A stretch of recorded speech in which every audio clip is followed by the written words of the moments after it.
దయచేసి అందరూ కళ్ళ నుంచి కళ్ళు మూసుకున్నట్లయితే ప్రార్థన చేసుకొని కొన్ని మాటలు మనం జాగ్రత్తగా ఆలోచుకుందాం. ప్రేమ నమ్మకమైన మా తండ్రి, మహాగణ మహాన్యుడ, ఇప్పటి వరకు శ్రేయస్కరమైనటువంటి మాటలు మా గమనానికి తీసుకొచ్చిన విధానాన్ని బట్టి వందనాలు.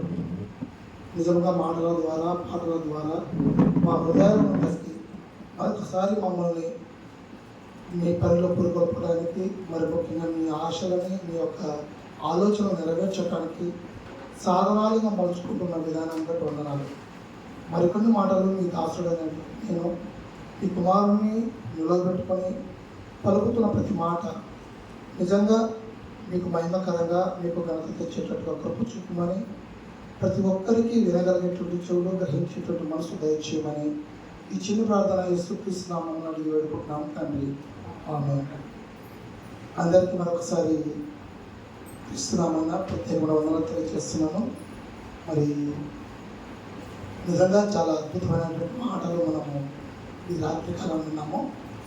ప్రభువునందు ప్రయాసము వ్యర్థము కాదు అని. నిజంగా దేవుని పిల్లలుగా ఈ భూమి మీద బ్రతుకుతున్న కొద్ది జీవిత కాలం అయినప్పటికీ మరి ప్రభువునందు ప్రయాసం అనేది వ్యర్థం కాదు అని చెప్పడానికి అనేక సందర్భాలు ఉన్నవి.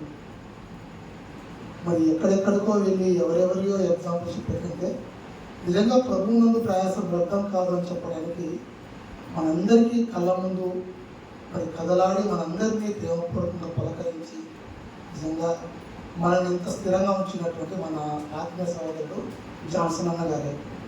నిజంగా ఆయన ప్రయాసం అంతా ఇంత కాదు, ఎంత ప్రయాసపడి ఉన్నాడో తెలిస్తే నిజంగా వేరే డినామినేషన్ వాళ్ళు కూడా దేవుని వాక్యాన్ని ఆదరించి మరీ వచ్చి మన గురించి గొప్పగా చెప్తున్నారంటే అది దేవుడు మనకిచ్చినటువంటి ఆధిక్యత. నిజంగా వాక్యంలో ప్రయాసపడితే ఇప్పుడు వ్యర్థం కాదు. మరి రెండవ మాటగా ఈరోజు కొన్ని మాటలు మనం ఆలోచుకునేది చాలా చిన్న సందర్భాన్ని గమనానికి తీసుకుని వస్తాను. చాలా సున్నితమైన విషయమే, చిన్న విషయమే అయినప్పటికీ మనం చాలా తక్కువ ఆలోచిస్తాము ఈ విషయాన్ని. ఎంత తక్కువ ఆలోచిస్తామంటే ఇది అంత ప్రాముఖ్యమైన విషయమా అన్నట్టుగా అనిపిస్తుంది, కానీ చాలా ప్రాముఖ్యమైన విషయం.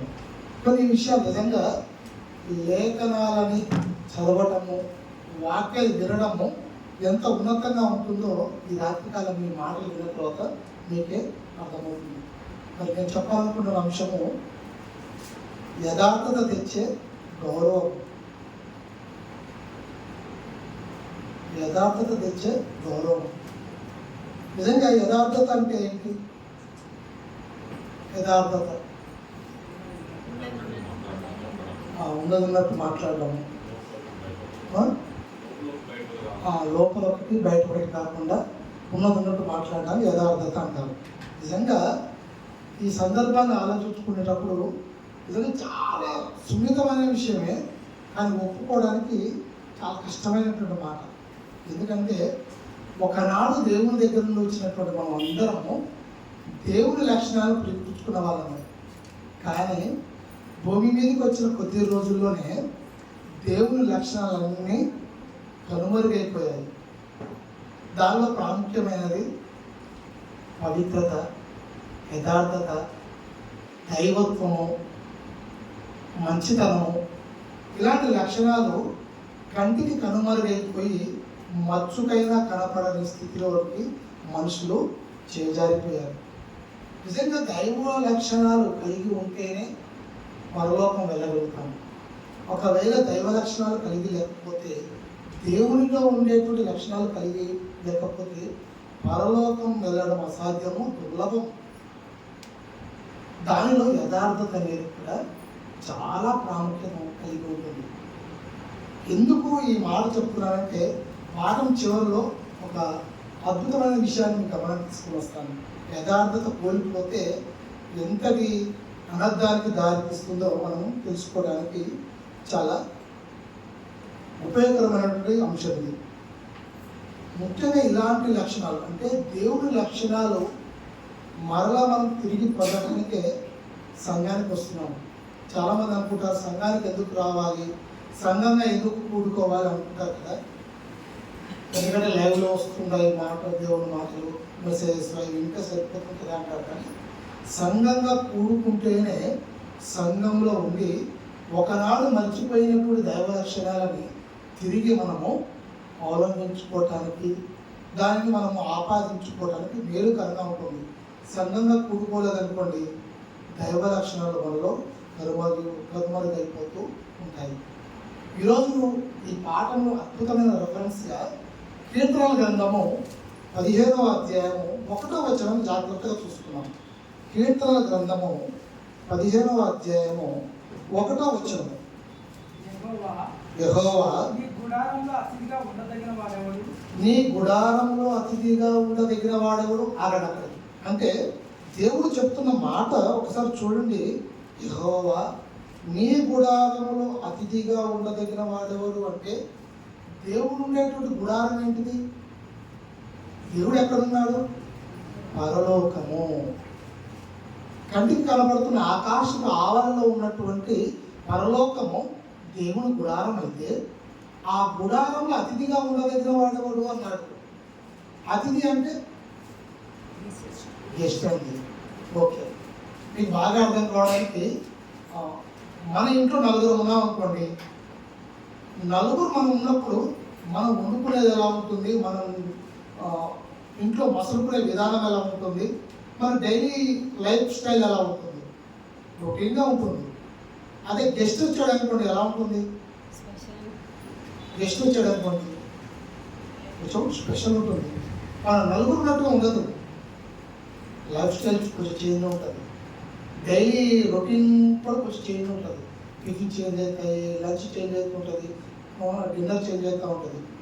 ఇంకా గెస్ట్ కాకుండా మెయిన్ గెస్ట్ వచ్చాడు అనుకోండి, ఇంకా అతిథి కాకుండా ముఖ్య అతిథి వచ్చాడు అనుకోండి, ఇంకా ఎలా ఉంటుంది?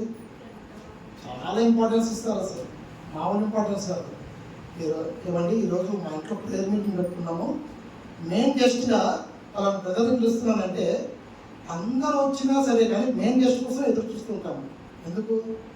ఆ రోజు ఆ మీటింగ్కి, ఆ సభకి మెయిన్ గెస్ట్ అంటే ఆయనకి ఇచ్చే ఆతిథ్యం అంతా ఇంత కాదు. అంటే యెహోవా నీ గుడారములో అతిథిగా ఉండి వాడేవాడు అంటే మనము పరలోకంలో గెస్ట్గా వెళ్తున్నామంట. మనం పరలోకానికి గెస్ట్గా వెళ్తున్నామంటే మనకు ఎంత ఉంటుంది ఇంపార్టెన్స్ ఒకసారి ఆలోచించండి. మీకు ఈ విషయం అర్థం కావడం కోసం, ఒకవేళ మన వార్డులో కౌన్సిలర్ ఉన్నాడు, కౌన్సిలర్ దగ్గరికి వెళ్ళినప్పుడు చాలా ఫ్రెండ్లీగా మాట్లాడుతున్నాం, ఎందుకంటే మనతో పాటు కలిసి తిరిగిన వ్యక్తి కాబట్టి. అదే ఎమ్మెల్యే దగ్గరికి వెళ్తే అంత రాక ఉంటుందా, అంత కలివిడిగా ఉంటుందా? ఒకవేళ ఎమ్మెల్యే కాకుండా మినిస్టర్ దగ్గరికి వెళ్ళామనుకోండి, మినిస్టర్ని కలవాలి, మన ఎమ్మటి కలవనిస్తారా? చెట్ల కింద, రోడ్ల దగ్గర, బండ్ల దగ్గర కూర్చొని కూర్చొని కూర్చొని కూర్చొని ఎప్పుడు అపాయింట్మెంట్ ఇస్తారా రా బాబు అన్నట్టుగా ఎదురు చూస్తుంటాం.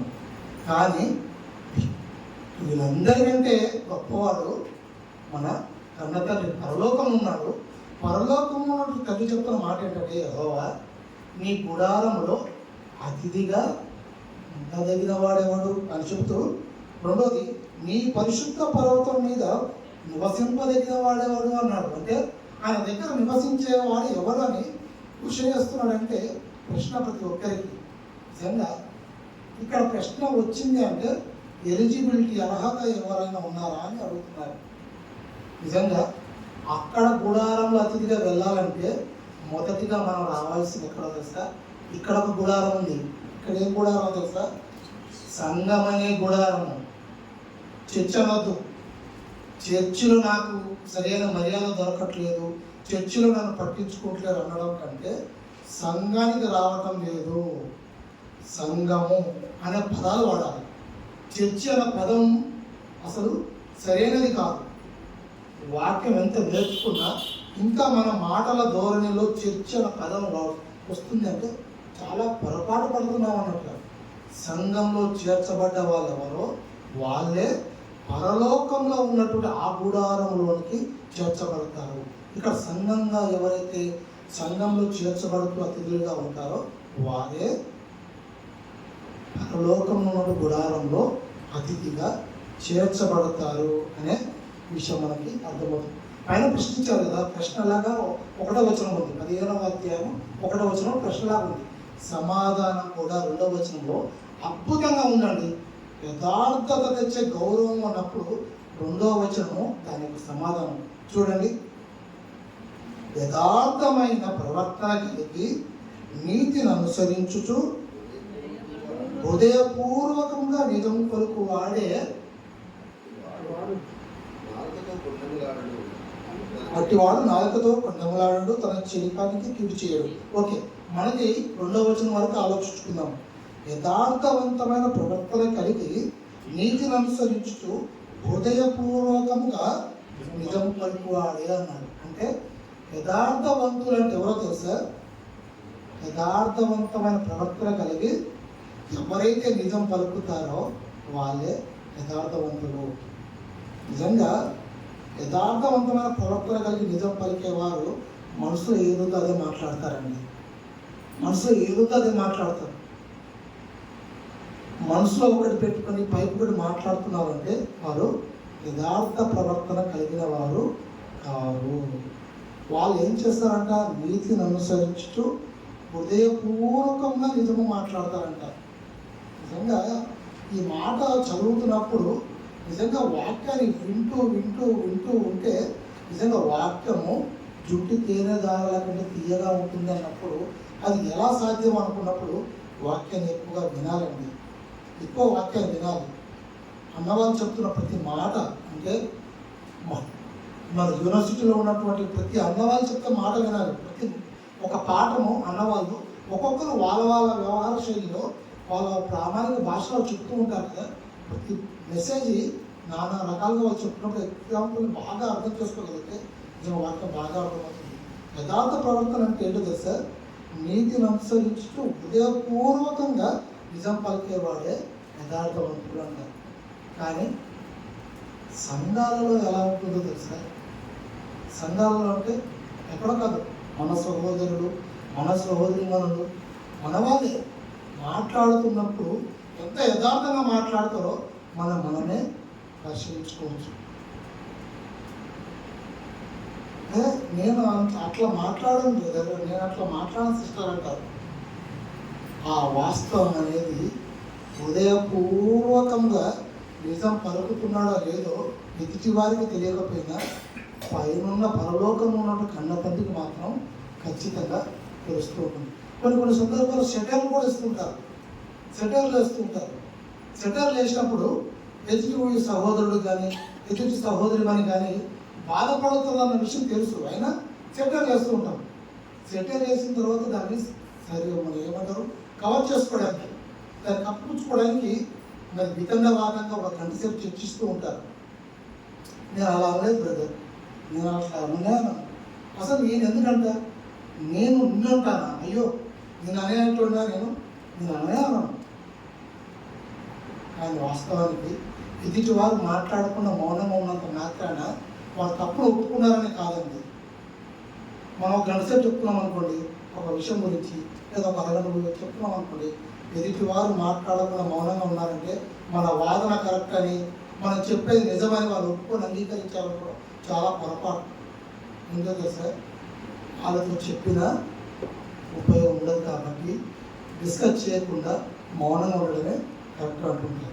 మీకు ఈ విషయం బాగా అర్థం కావడానికి ఒక చిన్న ఎగ్జాంపుల్గా మనందరూ బాగా తెలిసింది ఒక చిన్న అందరి నానుడిగా ఉన్న మాట చెప్తాను. కొత్తగా పెళ్ళైనటువంటి దంపతులలో నిజంగా ఒక కొడుకు తల్లి చెప్తున్న మాట, అంటే పెళ్లి కొడుకు వాళ్ళ తల్లి చెప్తున్న మాట పెళ్లి కూతురికి, అమ్మ ఏదైనా సరే మా వాడు ఏదైనా అన్నాడు అనుకున్నామ్మా, సర్దుకొని పోవమ్మా, ఎప్పుడైనా సరే ఏమన్నా సరే సర్దుకొని పోవని చెప్పింది. ఇది మంచి మాట. కోడలు సెటర్గా ఏం చేస్తుందో తెలుసు, మీకు అర్థం కావడం చెప్తున్నాను మాట. ఏదో చిన్న మాట అన్నది అనుకోండి, వెంటనే కట్టలు చదువుకొని బుట్లో సూట్కేస్ పెట్టుకొని చదువుకొని వెళ్ళిపోతూ ఉంటుంది. ఆమె చెప్పిన మాటే ఏదన్నా సర్దుకొని పోవమ్మా అని చెప్పింది. ఆమె నిజంగా సర్దుకొని పోతుంది. ఆమె చెప్పిన ఉద్దేశం ఏంటి? అడ్జస్ట్ అయ్యి అసలు కలిసిపోయి ఉండమ్మా అని ఆమె చెప్పింది అత్తగారు. కానీ కోడలంతగా తెలివిగా సత్యరేసిందో కదా సార్, ఏ చిన్న మాట అన్నా సరే మా అత్తగారు చెప్పారు కదా సర్దుకు పొమ్మన్నారు, మీరు ఒక్క క్షణం కూడా ఇక్కడ ఉండను, వెళ్ళిపోతాను. అలాగే సంఘాలలో కూడా మాట్లాడేటప్పుడు ఎంత సెటర్ వేసుకుంటారంటే ఎదుటి వారు పాపం గ్రహించలేరేమో అనుకుంటారు. కానీ నిజంగా మనం ఎదుటి వాళ్ళు మనము ఆలోచించుకోవద్దండి. నిజంగా దేవుడు లేఖనంలో ఒక మంచి మాట చెప్పాడు కదా సార్, మన కట్లో దూరం ఉంటే ఎదుటి వాళ్ళు నలుసు చూస్తూ ఉంటాం కదా, చాలా తప్పండి అది. ఏం తెలియాలనుకుంటాం కానీ చాలా పొరపాటు. మనం గంటసేపు మాట్లాడినంత మాత్రం తప్పు ఒప్పు కాదండి. అందుకే యథార్థత తెచ్చే గౌరవం మౌనంగా ఉంటేనే గౌరవం వస్తుందండి. చాలా సందర్భాల్లో ఏంటి ఇంకా చెప్పినా అన్యాయం చెప్పట్లేదు దీనికి సమాధానం, దీనికి అవునని కానీ నిజమైన కాదని కానీ చెప్పాలి కదా, ఏం చెప్పకుండా కామ్ ఉంటున్నాడు, అసలు మనం చెప్తూ ఉన్నాము అలా కామ్గా ఉంటున్నాడు అంటారు. అలా కామ్గా ఉండడం వల్లే గౌరవం వస్తుంది. చెప్తే వాళ్ళు కలిసిపోయినట్టుగానే ఉంటుంది. నిజంగా అలా చెప్పకుండా ఉండడం కోసం నిజంగా ఏదో తప్పు జరిగింది అనుకోండి, వెంటనే ఒప్పుకోవాలండి. మీకు బాగా అర్థం కావడానికి ఏదో తప్పు జరిగింది సిస్టర్, సారీ నేను అట్లా అనుకోలేదు, సారీ అని ఒక మాట చెప్పామనుకోండి, నీకు ఆ క్షణంలో సారీ అని చెప్పినాక తర్వాత ఆ సిస్టర్ విషయంలో ఆ సిస్టర్ దగ్గర నీకు ఎంత పెద్ద గౌరవం వస్తుందో నువ్వు ఆలోచించుకోవాలి. ఒకవేళ బ్రదర్ దగ్గర తప్పు జరిగింది అనుకోండి, బ్రదర్ సారీ బ్రదర్, నేను అలా అనుకోలేదు, పొరపాటున అట్లా అన్నాను అని చెప్పు వెంటనే. దానివల్ల గౌరవమే వస్తుంది. ఎందుకు ఈ మాట చెప్తున్నానంటే నిజంగా ఒకనాడు సెక్యులరిజం అంటే నిజంగా అస్పృశ్యత ఉన్న కాలంలో నిజంగా జరిగిన సందర్భాన్ని బట్టి మీకు గమనాన్ని తీసుకొని వస్తాను. గుర్రం జాషువా గారు చాలామందికి తెలుసా అండి. గుర్రం జాషువా గారు ఆయన రాసినటువంటి నవలకి గబ్బిలం అని పేరు పెట్టుకున్నాడు. పిరదౌసి అనే పద్య కావాలు రాస్తూ ఉన్నాడు. ఇప్పుడున్న పిల్లలకి నిజంగా కవుల గురించి పండితుల గురించి తెలవకపోవచ్చు, కానీ గుర్రం జాషువా గారు ఒక అనగారినటువంటి పిల్లల్లో పుట్టినవాడు. అప్పుడున్నటువంటి అసమానతలు తట్టుకోలేక చాలా విప్లవాత్మకమైనటువంటి రచనలు చేసి సమాజాన్ని ఉత్తేజపరచడానికి చాలా ప్రయత్నం చేశారు. నిజంగా గుర్రం జాషువా గారు కూడా ఒక సందర్భంలో క్రిస్టియానిటీలోకి వచ్చారు తెలుసా అండి. గుర్రం జాషువా గారు క్రిస్టియానిటీలోకి వచ్చారు. క్రిస్టియానిటీలోకి వచ్చిన తర్వాత సంఘంలో జరుగుతున్నటువంటి ఇలాంటి ప్రవర్తనని, యథార్థ ప్రవర్తన లేకుండా ఒకరి మీద ఒకరు, ఒకరితో ఒకరు అసమానతలతోటి, హెచ్చు తగ్గులతోటి మాట్లాడే విధానాన్ని చూసి ఆత్మ మరలా సంఘం నుండి, దేవుని కుటుంబంలో నుండి మరలా బయటికి వెళ్ళిపోయింది. ఎందుకు ఈ మాట చెప్తున్నానంటే యథార్థతలో తెచ్చే గౌరవం అంత కాదు. యథార్థత లేకపోతే చాలా ఆత్మలు బయటికి వెళ్ళిపోతాయి. మీకు ఇంకా బాగా అర్థం కావడానికి మనం బాగా యేసుక్రీస్తు ప్రభువారి అంత గొప్ప జ్ఞానం ఎవరండి అంటే, యేసుక్రీస్తు ప్రభువారి కంటే ముందు పుట్టినటువంటి వ్యక్తులలో జ్ఞాని ఎవరు? సొలొమోను గారు కదా. నిజంగా సొలొమోను గారు చాలా గొప్ప అండి. నీకంటే నాకంటే మనందరికంటే ఈ ఆరిన నేల మీద ఉన్నటువంటి వారందరికంటే కూడా చాలా గొప్పవాడు. కానీ ఆయన యథార్థత కాపాడుకోలేకపోయాడు. ఎందుకో తెలుసా, ప్రారంభంలో చాలా బాగుంది, చివరికి వచ్చేప్పటికే చాలా దీనస్థితిలోనికి, చాలా అణగారిన స్థితిలోనికి వెళ్ళిపోవడం వచ్చింది. చూడండి ఆ మాట చూద్దాము, మీకు బాగా అర్థం కావడానికి చెప్తాను. మొదటి రాజులు 11వ అధ్యాయం 4వ వచనం. మొదటి రాజులు 11వ అధ్యాయం 4వ వచనం.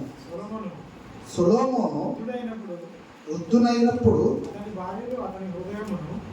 అతని భార్యలు అతని హృదయమును ఇతరుల దేవతలతో చెప్పగా అతడు తన తండ్రి అయిన దావీదు హృదయము వలె అతని హృదయము దేవుడైన యెహోవా ఎడల యథార్థము కాకపోయేను అన్నాడు.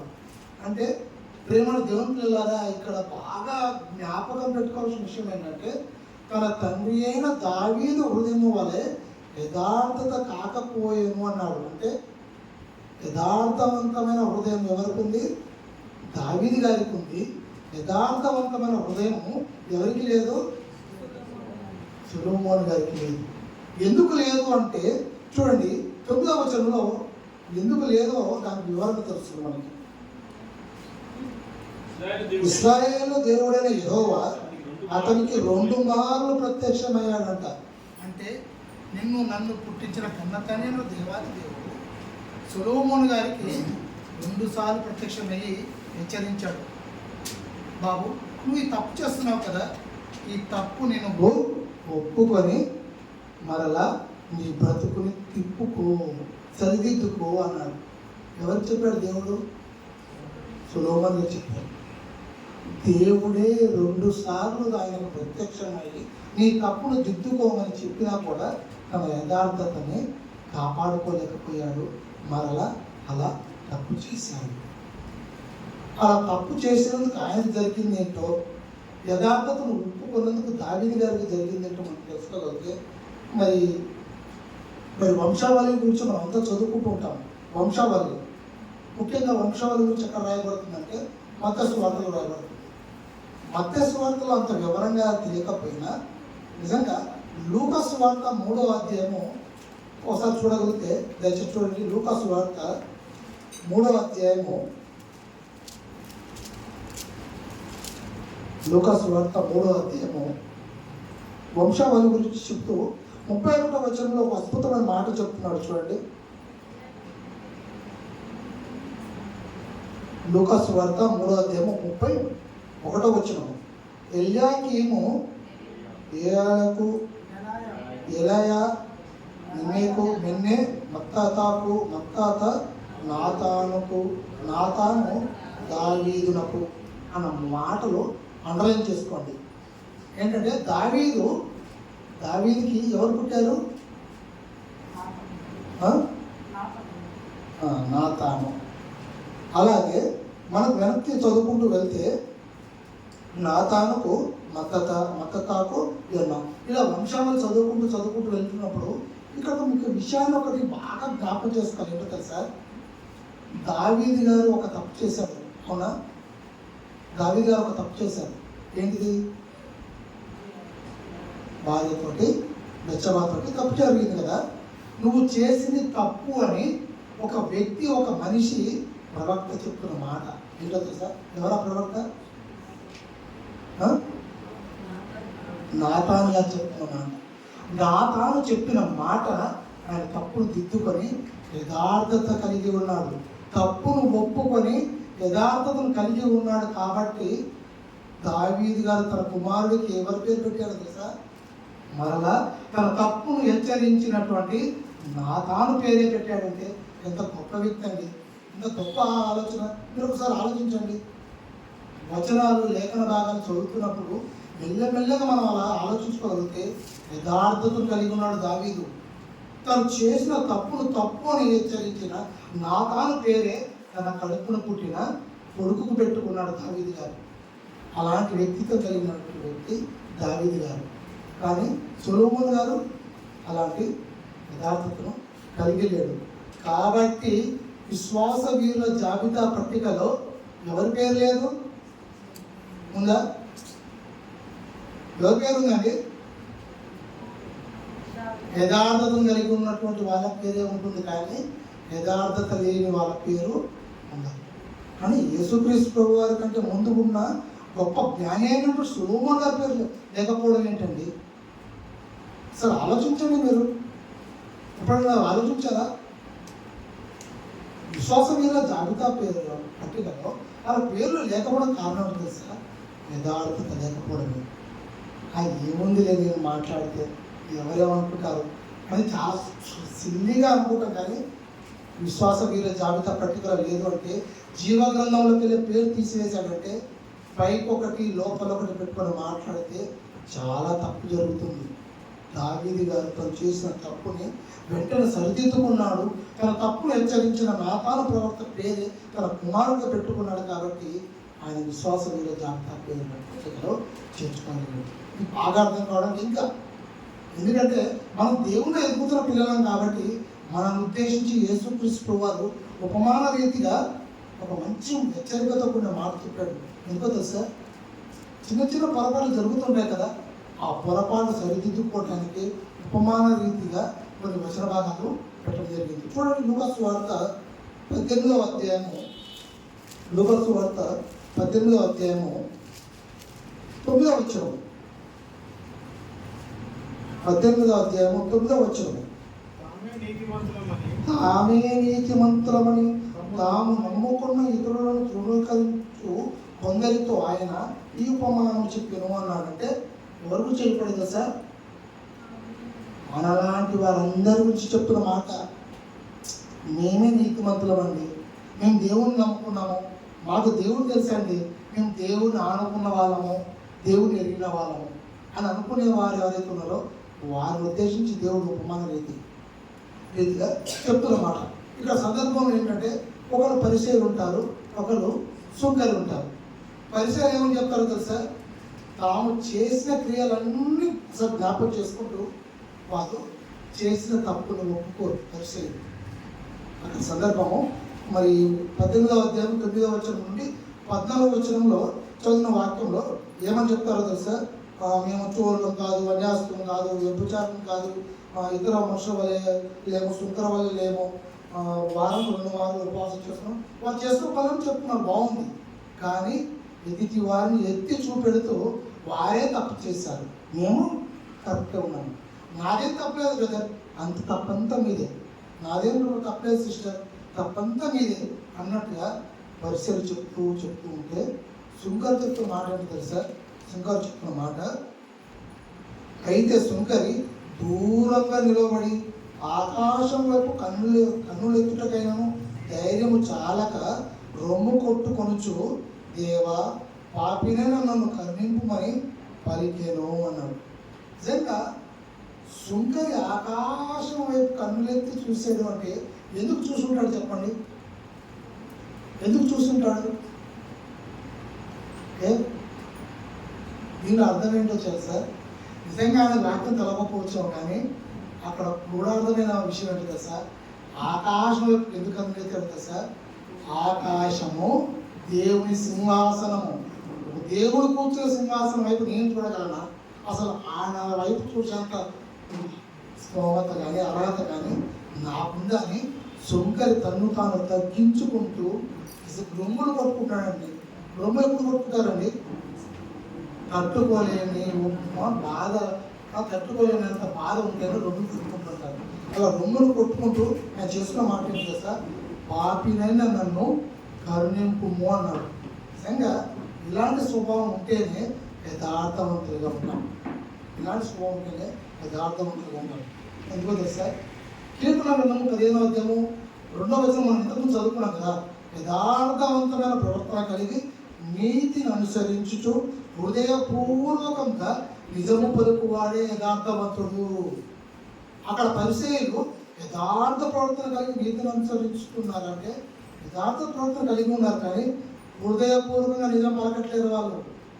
వాళ్ళు హృదయపూర్వకంగా నిజం పలకకుండా వాళ్ళ వల్ల కాదు, మేము వీళ్ళ వల్ల కాదు, వాళ్ళలాగా మేమేం తప్పు చేయలేదు, వీళ్ళ వల్ల మేమేం తప్పు చేయలేదు అని ఎత్తి చూపుతున్నారు. కానీ సుంకర్ అలా కాకుండా నీ ఆకాశం కన్నులెత్తి నీ సేవ చూశాక అర్హత కూడా నాకు లేదని రొమ్ములు కుట్టుకుంటూ ఈ పాపినైనా నన్ను కరుణింపమని చెప్పాడు కదా.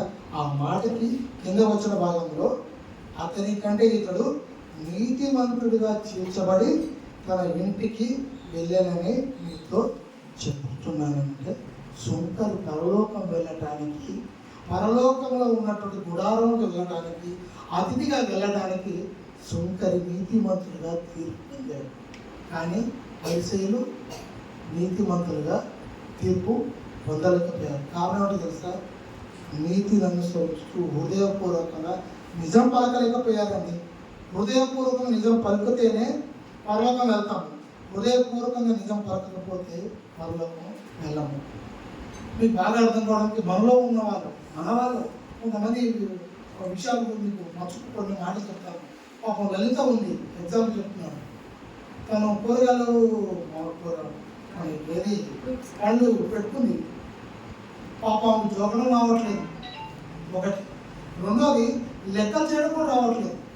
ఉదాహరణకి 1 కేజీ 30 రూపాయలు అనుకోండి, 500 గ్రాములు ఉంది, నాకు 500 గ్రాములే కావాలని ఒకవేళ ఎవరైనా అడిగారు అనుకోండి, 500 గ్రాములకి సుమారుగా ఎన్ని డబ్బులు అయితే కూడా చెప్పలేని స్థితిలో ఉంది.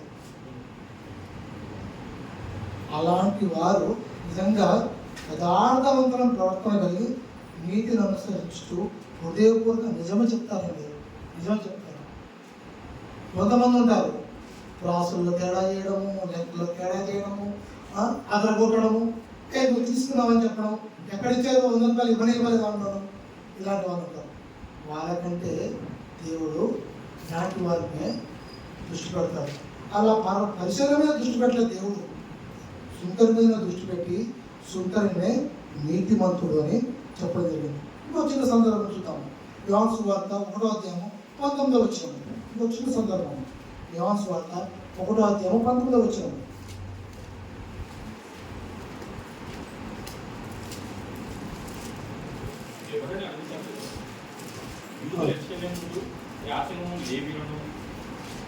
పంపినప్పుడు అతను ఇచ్చిన సాక్ష్యం ఇదే.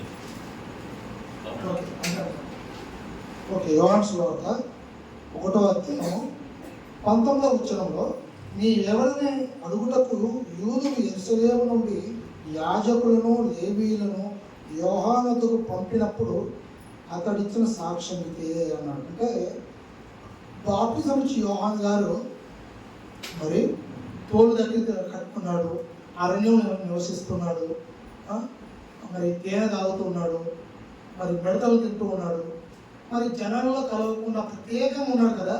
మరి ఇలా ప్రత్యేకంగా ఉన్నాడు కాబట్టి మరి ధర్మశాస్త్రాల్లో ప్రవక్తలు చెప్పినట్టుగా ఇతనేమో మెస్సయ్య అని కనుక్కోవడానికి ఆయన పంపినప్పుడు ఆయన చెప్పిన మాట ఏంటో తెలుసా?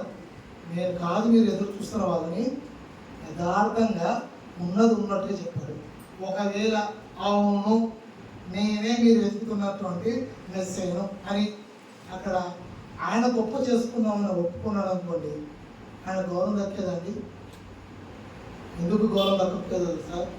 యేసుక్రీస్తు వారు చేసినట్టుగా సూచక్రియలు చేయలేకపోయేవాడు, ఆశ్చర్యక్రియలు చేయలేకపోయేవాడు. అంతెందుకండి, నశించిపోతున్నటువంటి ఆత్మలన్నిటికీ రక్షణ కూడా తెలియని పరిస్థితి.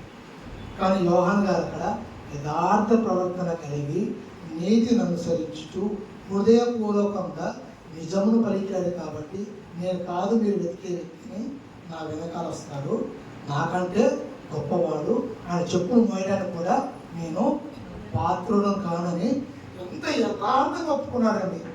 అంత యథార్థంగా ఒప్పుకున్నాడు కాబట్టి విశ్వాస వీరుల జాబితాలలో ఆయన పేరు చేర్చబడదు. ముందుకపోవచ్చు, చివరిలోకైనా ఆయన పేరు చేర్చబడిందంటే యథార్థత కలిగి ఉన్నాడు. అలా యథార్థత కలిగి ఉంటేనే పరలోకం వెళ్తాము.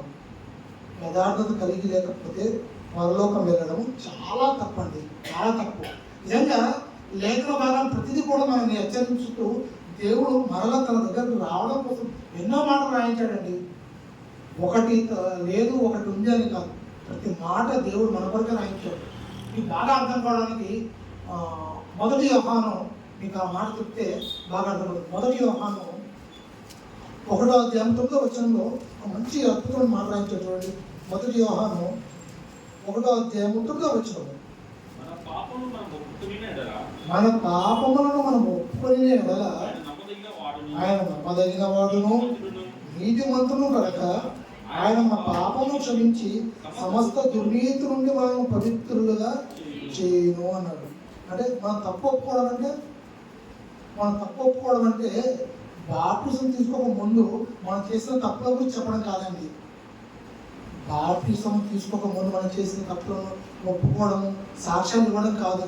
తప్పు ఒప్పుకోవడం అంటే సంఘంలో కానీ వాక్యాన్ని చేతపట్టుకున్నాక, వాక్యాన్ని మనం స్వీకరించిన తర్వాత మన వలన ఎదుటి వారికి ఏదైనా బాధ కలిగితే తప్పైందని తగ్గించుకొని సారీ బ్రదర్, సారీ సిస్టర్ మనం ఒప్పుకున్నాము, మనము పవిత్రుగా తీర్చబడతాము, నీతిమంతులుగా తీర్చబడతాము, యథార్థవంతులుగా తీర్చబడతాము. దేవుని లక్షణాలు మనము వెలికిపుచ్చుకుంటాం. ఒకవేళ అలా తప్పు ఒప్పుకోకుండా ఏదో అదలగొడుతూ బెదలగొడుతూ నేనేం తప్పు చేస్తానులే, నన్ను ఎవరు అంటారులే, నేను సంఘానికి ఎప్పటిలో వస్తున్నాను, నేనే కదా సంఘంలో పెద్ద, నా వల్ల నన్ను ఎవరు అడుగుతారు అన్నట్టుగా మనం ఇక్కడ ఉన్నామనుకోండి, చాలా నష్టపోతాం. అందుకే ప్రారంభం మనం చదువుకున్న మాట ఏంటి సార్? యెహోవా నీ గుడారములో అతిథిగా ఉండదగిన వాడెవడు, నీ గుడారంలో నివసించదగిన వాడెవడు అన్నప్పుడు నిజంగా అలా నివసింపదగాలన్నా అతిథిగా ఉండాలన్నా మనము యథార్థ ప్రవర్తన కలిగి ఉండాలి. చివరి ఒక్క మాట చెప్తాను, ఇప్పుడు బాగా అర్థం చేసుకోండి. చివరి ఒకటే ఒక మాట చెప్పి నా మాటలు ముగిస్తాను. ఏంటంటే సార్, చేసినవి చెప్పుకుంటూ తప్పులు ఒప్పుకోకుండా ఉంటే యథార్థవంతులుగా ఉంటామండి. మన దేవుడి పనులు చాలా చేసి ఉంటాము. మనం అప్పుడు ఈ దేవుడి పని చేసాము, అప్పట్లో ఈ పని చేసాము, ఇప్పట్లో ఆ పని చేసాము అని చేసిన పనులు చెప్పుకుంటూ ఇప్పుడు చేస్తున్న తప్పులు ఒప్పుకోలేదు అనుకోండి, యథార్థవంతులుగా ఉండాలి. మనుషుల దగ్గర నోరు జాగ్రత్తగా ఉండాలి, దేవుని దగ్గర హృదయం జాగ్రత్తగా ఉండాలి. బాగా గుర్తుపెట్టుకోండి. మనుషుల దగ్గర ఏమో జాగ్రత్తగా ఉండాలి, నోరు జాగ్రత్తగా ఉండాలి. దేవుని దగ్గర హృదయం జాగ్రత్తగా ఉండాలి. చివరిగా మరలా ఆ వచన భాగాన్ని చదువుకుని ముగించేసుకున్నాం. కీర్తన గ్రంథము 15వ అధ్యాయము 1-2 వచనాలు.